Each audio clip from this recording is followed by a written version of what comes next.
Ang programang ito ay rated SPG. Striktong patnubay at gabay ng magulang ang kailangan. Maaaring may masiselang tema, lengguwahe, karahasan, sexual, horror o droga na hindi angkop sa mga bata.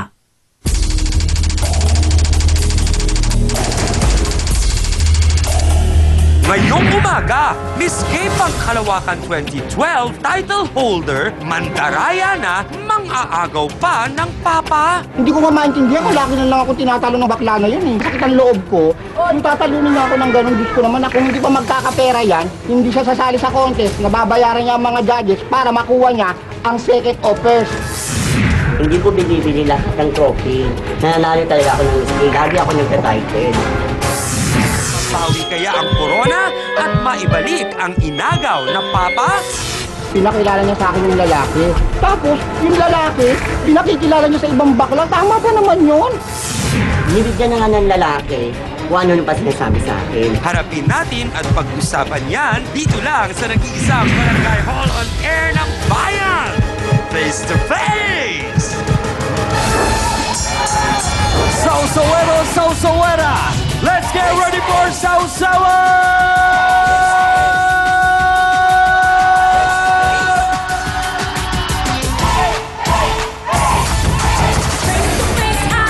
Harapan na naman tayo mga kapatid! Sugod na! Isang oras tayong magsama-sama dahil face to face na! Nako, sana ang ating mga bisita ay magbati nga. Wala na sanang labanan. Usapang maayos na lamang. Tara na at samahan niyo kami. Simulan na to!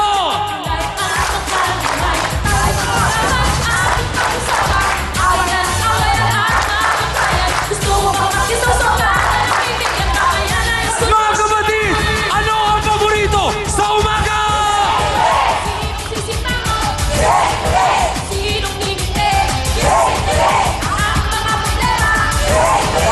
Huwag mong talikuran!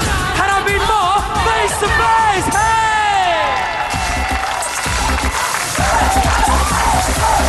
At ngayon, eto na ang First Lady na nag-iisang Barangay Hall on Air, ang pambansang kapitana, Chang Ami Perez!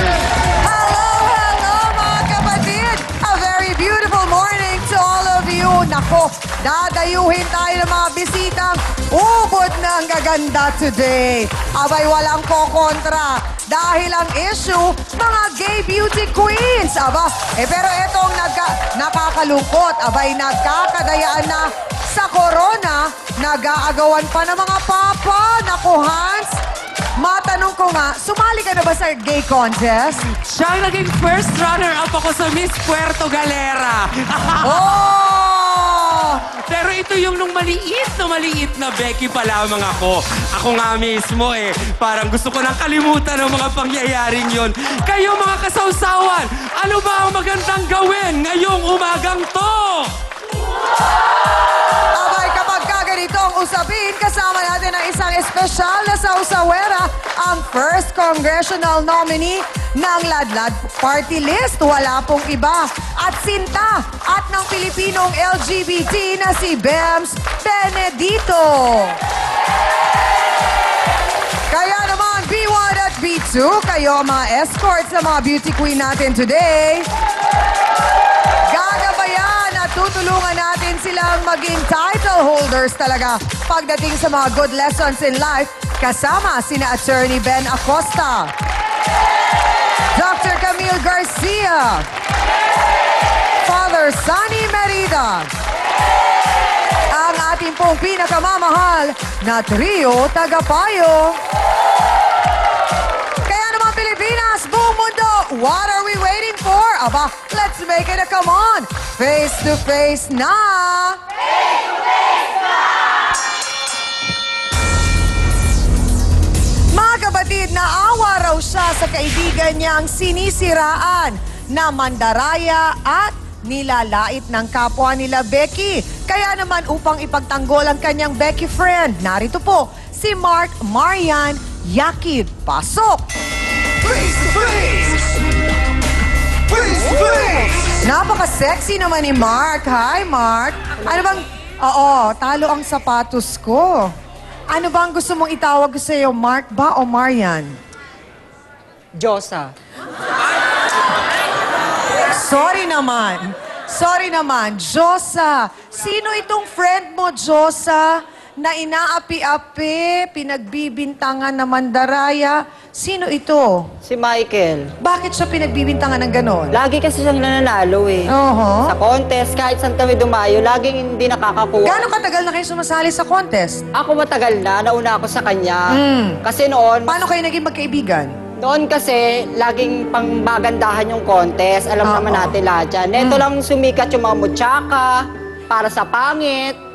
May ganong contest? May ganong contest talaga. Aha. Lalo na pag piyesta, na paglalaruan yung mga di binayayaan ng kagandahan. Oo. Kaya sila bakla, nagagalit. Sino naman ang nagagalit? Yung matandang si Mama Ray, pati si Diyosa na walang malaman na nakikitulog sa mga kapitbahay niya. Sino si Mama Ray? Matanda na yun eh, matandang Okay. paurong. Matanda ng paurong. So nakalaban niya yung friend mo. Anong nickname ni Michael? Half moon. Bakit naman half moon? Mahaba kasi baba, no? Okay. So Sando. bakit sinasabi ngayon na nandaya? Oh. Kasi nanalo na itong huli po, nanalo na naman siya, magkalaban sila ni Mama Ray. Nanalo si Michael. Oo, Okay. Ano, mutihan ng pangkalawakan. Oh. Mutya ng pangkalawakan. So ano nangyari? Nanalo si Michael, nalaglag si Si Mama Ray. Mama Ray. So yun ang pinoprotesta ngayon ni Mama Oo, Ray? kila- Bakit sa palagay mong pinoprotesta niya yun? Nagbabayad daw kami ng judges. At saka isa pa po, paano kami magbabayad ng judges? Eh, probinsya na nga po yung dinadayo. So May kilala talaga pa ba kami ron? So ibig mong sabihin, hindi kayo taga doon sa lugar na Opo, yun? kasi mga sinasalihan din kasi ni Michael, malapit sa mga engkanto, kaya doon din siya sumasali. So itong huli, ayaw ni Mama Ray na si Half Moon ang nanalo? Ganun ba Opo. yun? So anong sa palagay mo, meron si Half Moon kaya siya ang nanalo at hindi si Mama Ray? Utak. Utak. So mas matalino. Mas matalino talaga si Michael. Aminado na din ako sa sarili ko eh. Oo. So sa pag-question and answer, talagang swak na swak si Michael. Lakado talaga si Baba. So merong issue na insecure Parang si ganon. Mama Ray. Parang May inggit, ganon. marami. May kilalaman kaya sa edad? Sa lalaki. Oh! May lalaki pa! Bakit naman may boylet pa din? May ganun pa? Di nga. Hindi ko alam sa kanila. Hoy, bakit parang may alam si Josa na ayaw sabihin sa atin? O eto na, di hamak raw na mas karapat-dapat na siya sa korona ng Miss Gay. Ang problema, luto raw ang naging laban. Tawagin nga natin si Ramona Concepcion. Pasok!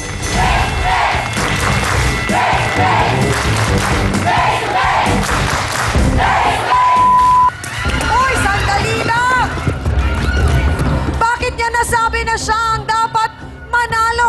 Alamin natin yan. Pagkatutukan niyo, magbabalik po ang face-to-face. Pero po kasi tinitignan doon yung maganda pero sa paningin sa loob ng bahay lang. Pag May loob ng maganda bahay. sa loob lang ng bahay. Oo, pag lumabas, pangit na. Okay. Ayun yung sinasalihan niya. Lamang siya ron eh. Oo. Kaya po yung mga kabarkada ko, mga insecure. Insecure po kasi yan kasi nakuha ko yung jowa niya sa hindi niya pa nakukuha.